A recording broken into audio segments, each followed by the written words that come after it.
Hello les amis. Alors aujourd'hui je vais vous parler des allergies aux produits laitiers. Alors qu'est-ce qui se cache là derrière cette allergie? Quels sont les mécanismes du corps qui entrent en action pour mieux comprendre et donc pour mieux agir pour résoudre ce problème qui peut être des fois très embêtant. Moi-même pour commencer en fait, mes allergies ont démarré vers 3 mois. Parce que justement ma mère me donnait des produits laitiers au menu. Elle a trop vite diversifié mon alimentation. En vérité, l'allaitement suffit jusqu'à 6 mois. Et alors, en plus, elle a commencé par me donner des céréales avec du lait de vache à l'âge de 3 mois. Et mon corps, il n'a pas trop apprécié ça. Et donc, de fil en aiguille, ça a développé des allergies assez violentes pendant ma petite enfance. Et donc, qu'est-ce qui se passe avec les produits laitiers? Pourquoi ça ne va pas? Alors le point numéro 1, c'est que le lait de vache précisément contient une molécule, une protéine en fait, qui s'appelle la caséine. Et c'est une très longue chaîne d'acides aminés, comme toute protéine, donc c'est une chaîne d'acides aminés. Mais le problème, c'est que le lait de vache est adapté en gros au petit veau, et le petit veau, lui, il sait digérer cette caséine. Le rôle de la caséine est particulièrement indispensable dans la formation en fait, des cornes et des sabots.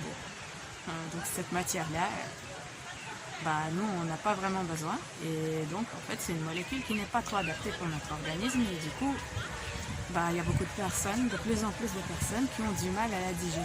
C'est donc une molécule très complexe qui demande énormément de travail à l'organisme. Alors il y a le deuxième point qui pose problème avec les produits laitiers, mais là il ne s'agit pas toujours d'une allergie. Et donc le deuxième problème, c'est la molécule également protéinée qui s'appelle le lactose. Et en fait, ça c'est une molécule que les bébés qui sont allaités, donc les bébés mammifères, ils savent la dégrader, ils savent la digérer. Mais une fois que le sevrage est passé et qu'on est à l'alimentation d'adulte, eh bien le corps arrête de fabriquer de la lactase, ce qui fait que beaucoup de personnes sont aussi intolérantes au lactose. Ce n'est pas toujours une allergie, ça peut aussi être une intolérance. Mais voilà, globalement, on consomme un produit de bébé à l'âge adulte et on est la seule espèce à faire cela. Alors, le troisième point avec les produits laitiers, c'est qu'on consomme le lait d'une autre espèce. Alors, est-ce que ça a réellement du sens? Quand on sait que la nature fait super bien les choses et qu'il y a une intelligence qui régit tous les êtres, on sait aussi que la composition du lait maternel de chaque espèce est parfaitement adaptée et équilibrée aux besoins du petit de l'espèce. Ça veut dire que le lait de la souris est parfait pour la souris, le lait de l'éléphant est parfait pour l'éléphanteau, et que le lait de l'humain est parfait pour l'humain. Donc, allaitons nos bébés avant toute chose. Et puis le lait de la vache, il est parfait, mais pas pour nous, pour le petit veau. Et donc, voilà, de ce fait-là, la grande question, est-ce que nous sommes réellement faits pour boire le lait d'une autre espèce? Et vous, qu'est-ce que vous en pensez? Je serais ravie que vous partagiez votre avis dans les commentaires. Alors maintenant, on va passer au mécanisme même. Donc quand il y a des protéines très complexes, des fois, elles ne sont pas complètement digérées. Au niveau de l'estomac et aussi du duodénum, au début de l'intestin grêle. Donc s'ils ne sont pas digérés complètement, ça veut dire que des fois des molécules trop complexes et non pas des petits acides aminés qui se retrouvent donc dans l'organisme. Et si jamais la paroi intestinale est trop poreuse, ça veut dire que la microflore n'est pas suffisamment nombreuse et diversifiée au niveau des intestins, et que les cellules de l'épithélium qui permet en fait le passage des nutriments de l'extérieur, c'est-à-dire du système digestif, à l'intérieur, c'est-à-dire dans les cellules du corps et la lymphe, bref, tout le milieu intérieur. Les cellules, le sang et la lymphe, voilà, comme ça, j'ai rien oublié. Et donc, une fois que les nutriments passent cette paroi épithéliale faite d'une seule couche de cellules, eh bien, ça se retrouve dans le sang. Et là, les molécules doivent être correctement décomposées pour pouvoir être correctement assimilées. Donc si ce n'est pas le cas, des grosses molécules partiellement digérées se retrouvent là.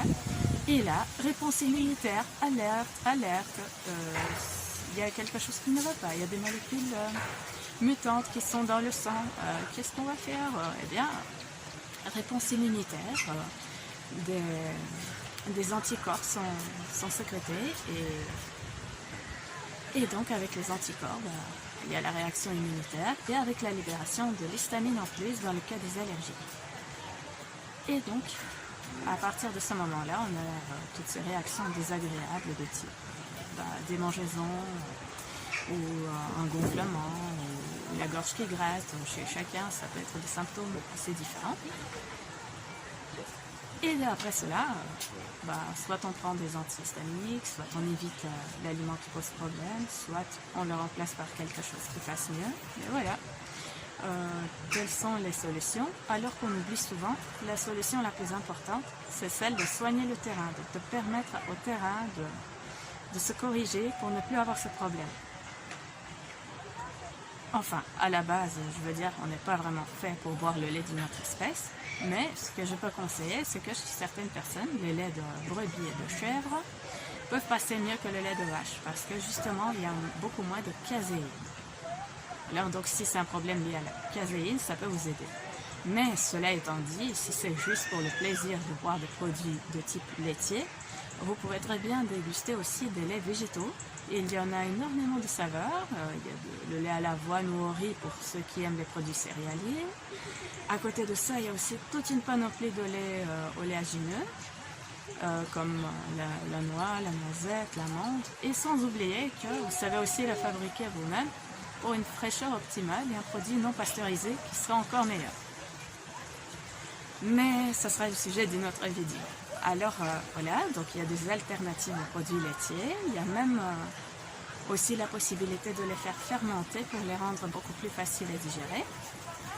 Et vous pouvez aussi passer aux laits végétaux et les faire fermenter aussi, ce qui sera encore plus digeste et encore plus meilleur pour la santé. Donc voilà, je pense avoir dit pas mal de choses sur les produits laitiers et j'espère que je vous ai permis de mieux comprendre les phénomènes qui se passent derrière cette allergie. Donc si jamais vous avez d'autres questions, bien sûr vous pouvez laisser vos commentaires et je vous répondrai.